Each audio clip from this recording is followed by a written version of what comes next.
இன்றைக்கி வாழைப்பூ வடை தாங்க செய்ய போகிறேன். கடலைப்பருப்பு ஒரு 4 மணி நேரம் ஊற வச்சு எடுத்துக்கிட்டாங்க.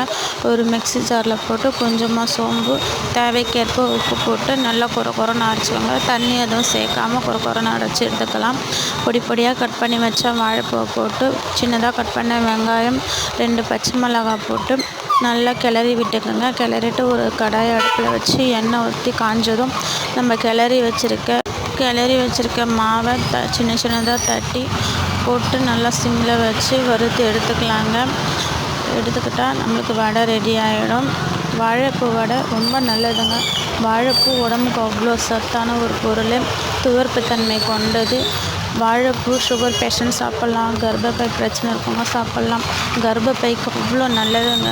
வாழைப்பூவை வடையாகவும் சேர்த்துக்கலாம், இல்லைன்னா சூப் வச்சு சூப்பாகவும் நீங்கள் எடுத்துக்கலாம். ஜூஸ் போட்டு ஜூஸாகவும் குடிக்கலாம். வயிற்றில் இருக்க தேவையற்ற அழுக்குங்களை வெளியேற்றும். கர்ப்பப்பை நல்லா ஸ்ட்ராங் படுத்தும். உடம்புக்கு ரொம்ப நல்லது. அதனால் வாழைப்பூ வாரத்தில் 2 வாட்டி கண்டிப்பாக உணவில் சேர்த்துக்குங்க.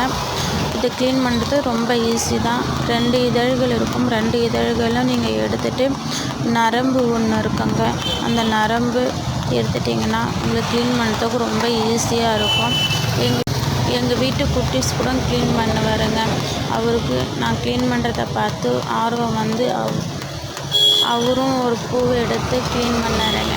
கிட்டத்தட்ட ஒரு 10 பூவுக்கு எனக்கு க்ளீன் பண்ணி கொடுத்தாரு. அவருக்கு அம்மாவுக்கு ஹெல்ப் பண்ணுறதுல அவ்வளோ ஒரு இஷ்டம்.